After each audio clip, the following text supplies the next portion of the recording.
What's up, Frontline? Welcome back. Welcome back. It's your girl Shamar. Thank you guys for tuning back in.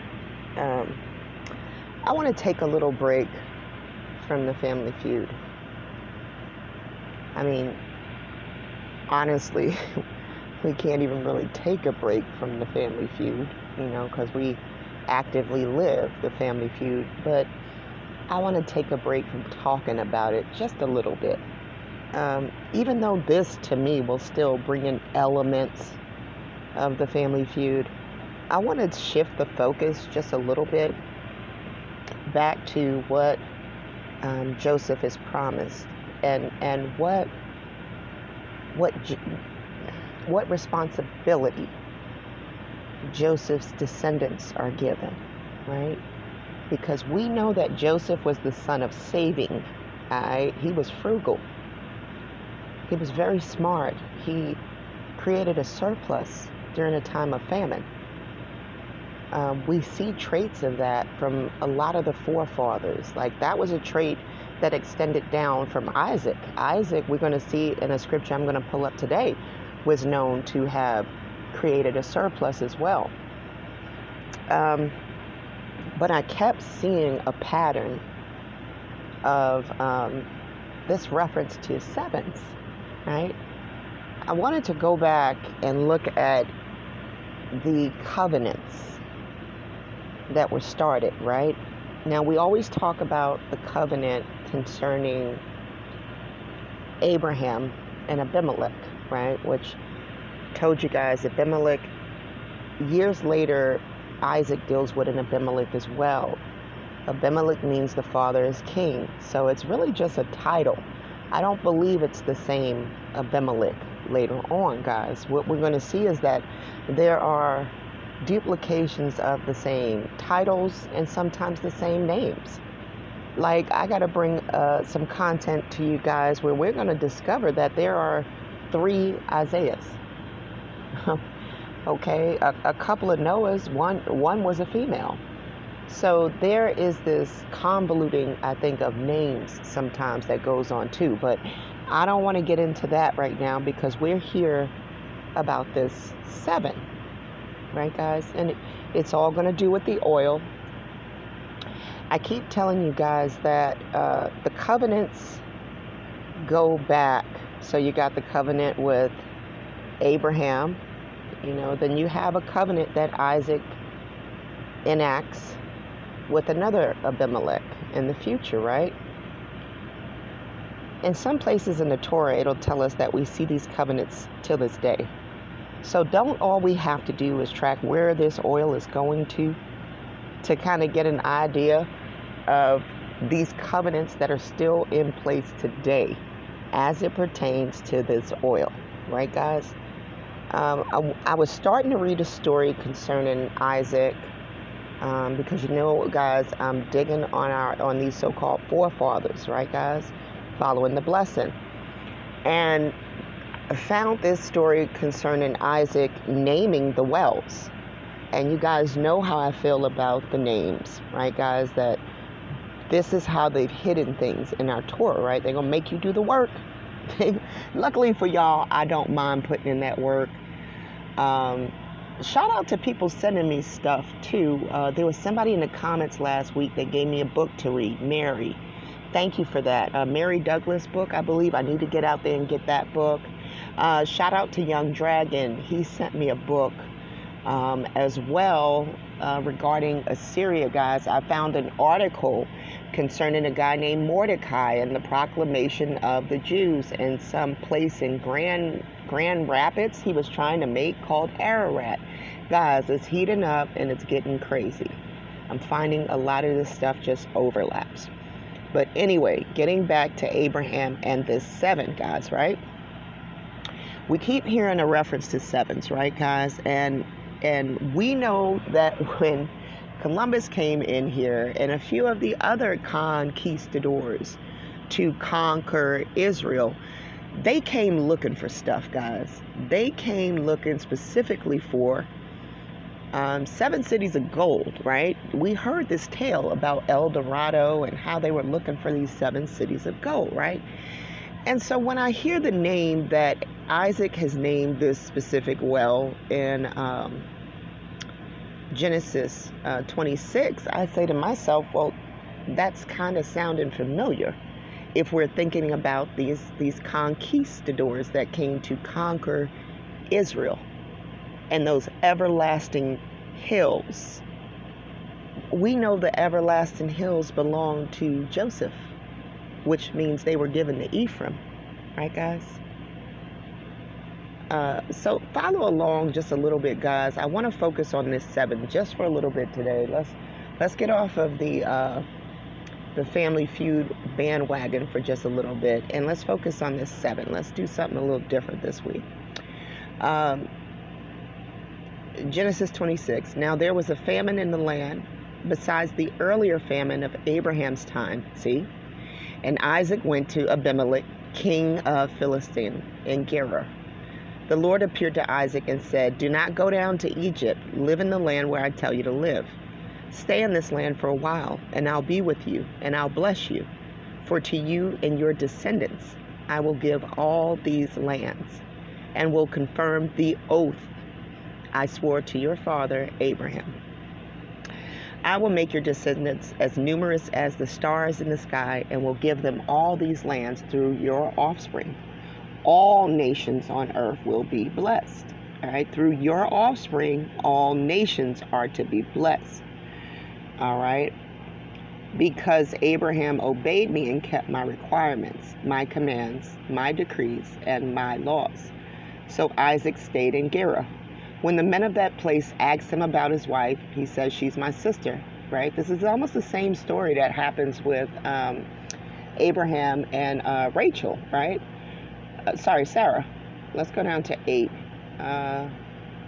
Isaac had been there a long time. Abimelech, king of the Philistines, looked down from a window and saw Isaac caress Rebekah. So this is how they figured out that it's not his sister, it's his wife.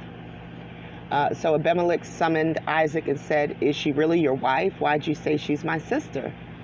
All right. He answered, "Because I thought I might lose my life." All right. So let's go down to number 10.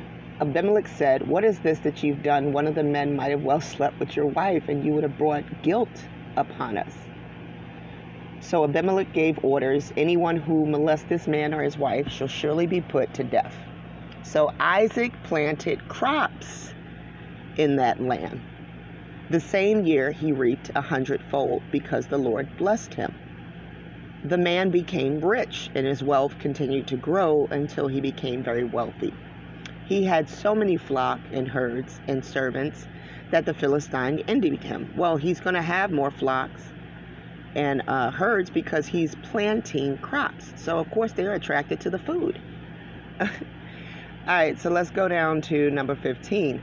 So all the wells that his father's servants had dug in the time of his father Abraham, the Philistines stopped up, filling them with earth. Now, here's a funny thing about stopping them up and filling them with earth. I think this encouraged the oil development, guys. You got to look up this stuff called bitumen. Bitumen is made with sandy oil, okay? Then Abimelech said to Isaac, "Move away from us. You've become too powerful for us." So Isaac moved away from there and encamped in the valley of Gerar and settled there. Isaac reopened the wells that had been dug in the time of his father Abraham, when the Philistines had stopped them up. And this was after Abraham had died, it says. And he gave them the same names his father had given them. Isaac's servants dug in the valley and discovered a well of fresh water there. But the herdsmen of Gerar quarreled with Isaac's herdmen and said, "The water is ours." So he named the well Esek, because they disputed with him. Then they dug another well, but they quarreled over that one also. So he named it Sitnah. He moved on from there and dug another well no one quarreled over. He named it Rehoboth, saying, "Now the Lord has given us room, and we will flourish in the land." From there he went up to Beersheba. That night the Lord appeared to him and said, "I am the God of your father Abraham. Do not be afraid, for I'm with you. I'll bless you and will increase the number of your descendants for the sake of my servant Abraham." Isaac built an altar there and called on the name of the Lord. There he pitched his tent, and there his servants dug a well. Meanwhile, Abimelech had come to him from Gerar with his personal advisors and the commanders of his force. We're in number 27, guys. Isaac asked them, "Why have you come to me, since you were hostile to me and sent me away?" They answered, they know Isaac know how to dig these wells, so they're going to come to Isaac. They answered, "We saw clearly that the Lord was with you, so we said there ought to be a sworn agreement between us and you. Let us make a treaty with you." What I told you guys. All you got to do is follow this oil. That you will do us no harm, just as we did not molest you, but always treat you well and sent you away in peace. And now you are blessed by the Lord. Isaac then made a feast for them, and they ate and drank. All right, they made a little party, it sounds like. Early the next morning, the men swore an oath to each other. Then Isaac sent them on their way, and they left him in peace. That day Isaac's servants came and told him the well they had dug. They said, "We found water." Now, do y'all really believe it's water? What have I shown you guys? So we know that this term water is code word for oil, okay? He called it Shibah. Right there, guys. And to this day, the name of the town has been Beersheba. When Esau was 40 years old, right, he married the daughter of Beri, the Hittite, and also Basemath, daughter of the Hittite. They were a source of grief to Isaac and Rebekah. Okay. Now, down here, guys, they got the names of these wells, okay? And you're going to see Beersheba can mean the well of the oath or the well of seven, right? And we see that Shibah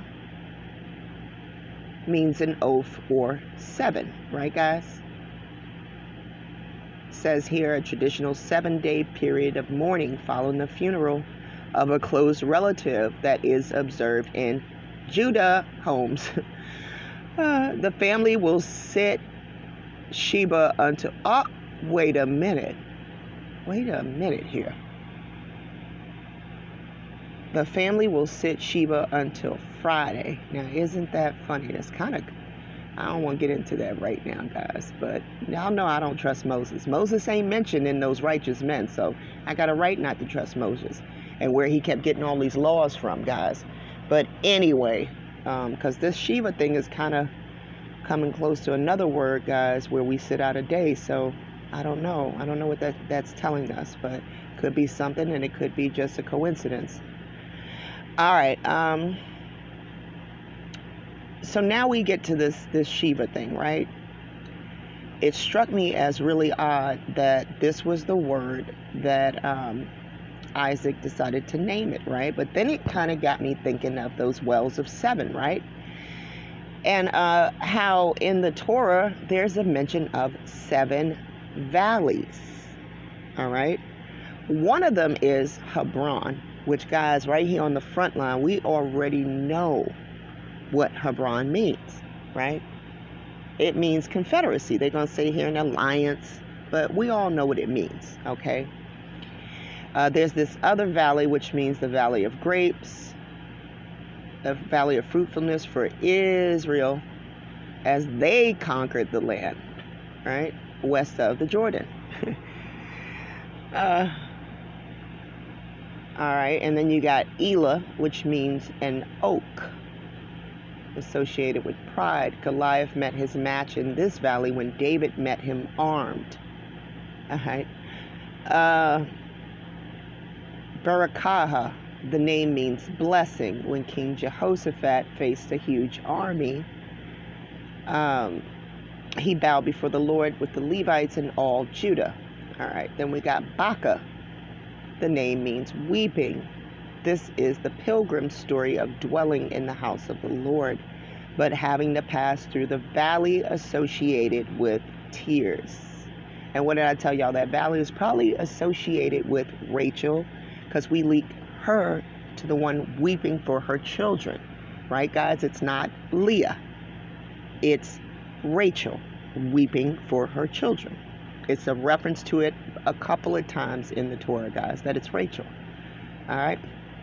And we associate that as well with the trail of tears. Now, look, there's a valley of tears. They pass through this valley associated with tears, but they make it a spring, and the rain covers it with pools. Weeping is only for a night, as in verse 7, they go from strength to strength, and each one appears before God in Zion. All right, valley number 6 is called Achor, which the name means trouble. The Hebrews had trouble in Egypt, but the Lord brought them out. In this verse, God promises his people they shall sing once again with the joy as they call him Ishi, my husband. Yeah, they're going to be in trouble if they're calling out somebody's husband right here, because we know that that is linked to Baal worship, actually. All right.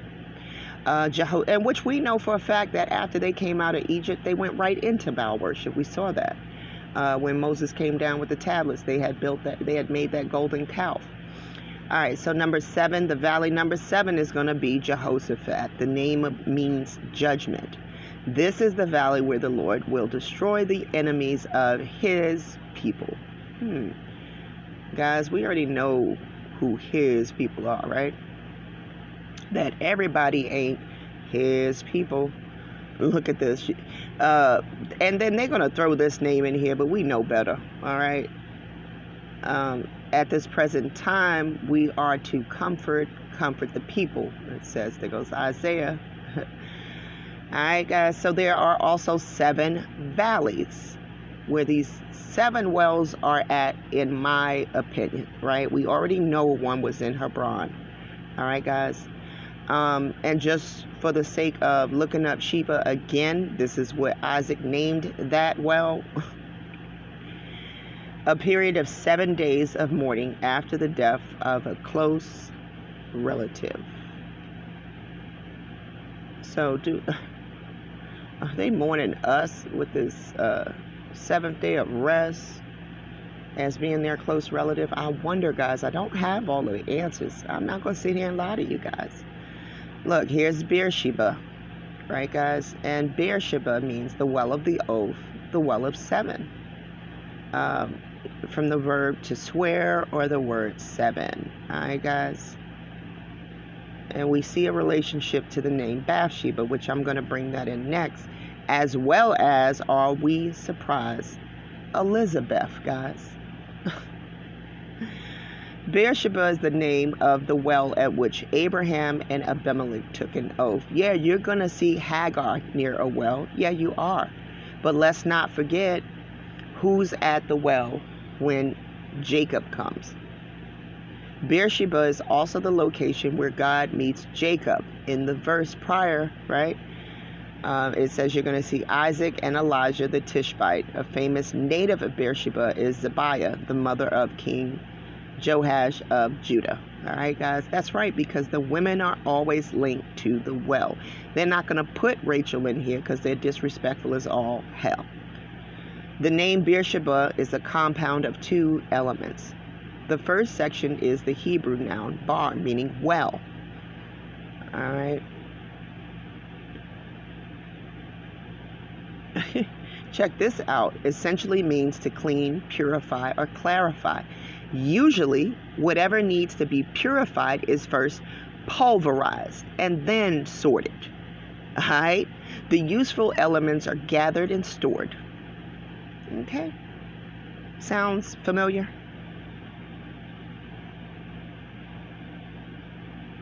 All right, guys. So you guys go to this on your own. There's a lot to take in right here. But a lot of it is surrounding cleanliness, the water, the well. All right. This is a lot of good content, guys, right here concerning concerning that word, okay, and Shibah, the second section, meaning to swear, the root which is in modern medieval times means, became pointed as Shibah, has to do with the number 7 and the act of binding with an oath, with a proverbial 7 seal or 7 bonds. All right. Shibah, then there's the plural, all right, could mean sevenfold. All right, let's get down here to, for a meaning of the name Beersheba, Jones Dictionary of Old Testament Proper Names, and the NOBSE Study Bible Name List reads, Well of the Oath. The BDB Theological Dictionary proposes also the Well of 7. So are y'all seeing that this 7 just keeps coming up, guys? Now they're going to tell us that there are 7 wells, right? Now I have told you guys that this is definitely the oil. All right, guys. Bathsheba, having being married to a Hittite is really interesting to me, because who did they tell us gave Isaac grief? It was when Esau married those Hittites. So it's a connection to these wells with these Hittites. I haven't been able to make it, guys. Not to say that I won't. I just haven't put a lot of focus in on it. All right, guys. I've been too busy trying to figure out who's Israel, which we got that now. So now we can put our efforts into other areas, right, guys? So Bathsheba, who marries David, right, is how I think he got control of these wells, is the daughter of 7. She's a daughter of an oath, all right? The name Bathsheba in the Bible, she's married to the Hittite. What did I tell you? A high-ranking soldier in King David's army. He's the king's neighbor as well. Unbelievable. All right. Bathsheba, once again, is going to say a daughter of an oath or a daughter of 7. Seems perfectly bizarre in English, but in Hebrew, it holds a marvelous and magnificent meaning. Right, because these daughters are connected to these wells. All right, the inheritance is the daughters, and you're going to see what I'm talking about, guys. So let's keep going. All right, go ahead and look up these words. They're going to show you that they're feminine root, guys. The stones, all of these things are feminized. So look at this, the 7 cities of gold, right, guys? This is what they came in here for, right? It says the 7 cities of gold was a mythic destination for many a New World treasure seeker and fortune hunter in the 16th century, said to be an oasis of riches in an otherwise barren land. They proved to be mirages.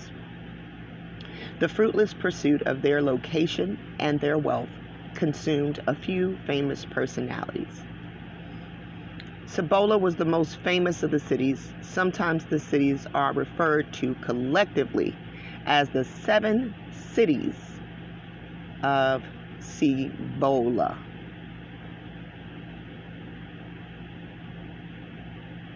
Cioila, I don't know, but we're going to have to dig on that name. Some sources say the other cities as Halana, Hawaku, Kayakima, Kawakana, Matsaki, and Kavira. One possible origin of the stories of these fabled cities full of riches was a legend in the Portuguese tradition of 7 bishops, one of whom was the Archbishop of Porto, avoiding the tumult of the 8th century Muslim conquest. All right, let's keep going down. Let's go down to here to Columbus. Columbus traveled to South America on one of his later voyages. Portuguese explorers like Vasco Nunes de Balboa had been to South America as well in the earlier 16th century. Spanish soldiers were successful in conquering both the Aztec Empire and the Inca Empire, and were looking for more wealth and riches in North America. From these conquered people, Spaniards heard stories of rich cities far to the north. Right? So the family down here in South America is snitching on where everything is at in North America. Of course they would know where everything is at in North America. They're family. All right? So to get the focus off of them, they're like, hey, You won't believe what's up there, though.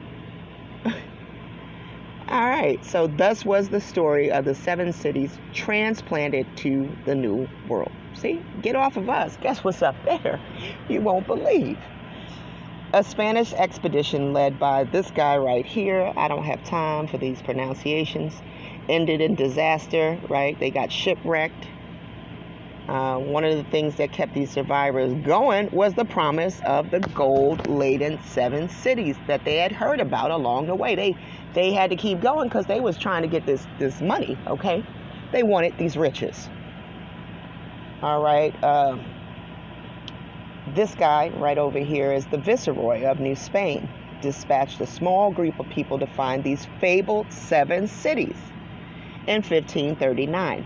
One of those people was the survivor of this expedition here, right? And also a priest. What I tell you about these priests, guys. What have we talked about these priests? The group searched high and low, finding no trace of cities overflowing with gold. Durantes did not survive an encounter with hostile Native Americans. Marcos did survive and made it back to Mexico, where he reported having seen in the distance a very large city. Fearful of meeting the same fate of Durantes, he stayed well clear of that city. Says here, Mendoza believed the story and sent a much larger group of people to find the fabled cities. Leading the expedition was Francisco Coronado. He and his force of 400 European soldiers and more than 1,300 Native Americans set out. All right, who were these 1,300 Native Americans, guys? Probably Judah. And went through what is now Arizona, right? Zion, Arkansas, Oklahoma, Colorado, the four corner states, guys, because we got Arizona, Colorado, New Mexico. I don't see Nevada, but these states were called different states at the time too, so it could well be up in here, guys. But notice what you are going to see. We got our four corner state, and you're going to see Oklahoma, right? Why is Oklahoma important? And you're going to see Texas, because right off the bat, you know that these are oil-rich states, right, guys? So we know that the gold they were probably looking for was this oil, quote, gold. All right? Along this ridge line, all right, these fruitful hills that were bestowed to Joseph. Why is it important that Colorado is in there? Because those Rockies is in there. Haven't Shamar told you guys that the Colorado Rockies are actually oil deposits? You're looking at huge oil deposits, guys. They got the gold, guys. They got the gold. They're going to look at why. Let's keep going. I'm going to show you why I'm saying this. All right, so let's start back up here. In February 23rd of 1540, right, they went through what is now Arizona, Arkansas, Colorado, Kansas, Missouri, New Mexico, Oklahoma, and Texas. One contingent led by Hernando, right here, went by the Guadalupe River. Coronado led the other force, which traveled on land. All right, so you got one group on water and one group on land. They all found rumors, but nothing more. So, they lying to you guys. Cibola was nothing more than a normal settlement. Most of his force returned to Mexico in 1541. Coronado and a much smaller force carried on, eventually returning empty-handed. Coronado was off again not too long afterwards, convinced that if he just kept searching, he'd find the golden hoard. Trusting the word of a local guide, right? This is the turncoats, right? Probably a Judahite. A local guide is going to show them. Coronado, with another Spanish force, again traversed what's now Midwest U.S. The story was that the capital city was called Cavera. They found that settlement in what is now Kansas, but found none of the riches that were said to be there. Coronado claimed for Spain all the land he explored. It was about the only benefit of his exploration brought. As for the 7 cities of gold, if they ever existed, they remain a mystery. Do they, guys? Do these things remain a mystery over here on the front line, guys? No, they don't. They don't remain a mystery. They came for the oil. Okay, it's exactly what I said, guys. Look. And then they put ambassadors in charge. Think I'm joking? Watch this. I want to show you guys as well. No, I wanted to show you guys this portrait that was drawn to commemorate the gas. They got a portrait drawn of a branch, an oil rig. You got oil rig. You got some feathers. I mean, how does all of this go together? Why would a branch be in there? Why would a peace pipe be in this drawing, guys? Because they know from whom they took it from. All right, guys, they know. Look at this book, guys. Look at the picture. The Seven Sisters, the great oil companies, and the world they shaped. All right, guys, this goes back to that Shibah, guys, that we saw Isaac first name as well. Okay, guys, I want to show y'all this portrait real quick. Here we go. I'm glad that opened. Let's zoom in on Oklahoma, guys. Look what we got here. Bunch of slaves. This is probably Israelites. You know, they painted a different color, but these are probably Israelites working on this oil. Okay? And you see that branch in the background. You see the oil rig. Shout out to Unifierce. Unifierce discovered that they named those the Davids. Okay? Davids. There's your damn David, she said. But look, you see that pipe in the background behind that guy? And what is it shaping? An X. The branch and the pipe are shaping an X. You see it. Guys, they got what they came in here for. And look at that rainbow. Look at that arch over Oklahoma. The shape anyway, guys. You see what they're doing? They're showing you guys exactly what their purpose was. You know, research the petrodollar, guys. Research OPEC. And you're going to find those covenants. Those covenants with Abimelech. Those covenants with, I want to say there's a covenant with Assyria. Guys, all you got to do is follow this oil, this black gold. You see? They got their gold. They most certainly did. All right, guys, we'll dig a little more about what they did in the history, all right, concerning what Judah allowed to happen, because you cannot tell me that some of these nations must not be Assyria, okay? It has to be, guys, if these are overlapping timelines. I feel like this is the Assyrian invasion of Israel. But, you know, I'm just one woman, guys, with maybe an hour, 2 hours that I can dedicate to this, because I work. I don't have no cash apps out here begging people for my research. I work every day, and then I come home and I take care of my kid. There's no rest for the woman, guys. I work. Looks like it's just the Cash App prophets that get to take time off to bring you the bullshit that they bring you. That's not what I'm doing over here. I'm trying to get to the truth of what happened to us and why this civil war looks like the same fucking civil war, guys. It looks like they just played with this timeline on us, guys. But like I said, I just got about 2 hours a week to prove this. But I'm dedicated to it. Might take us a while, but we'll get there. All right, guys. Shout out to the front line, and thanks for tuning in, guys. We'll continue, keep digging and finding out what happened to us. Much love to you guys. All right. Take care.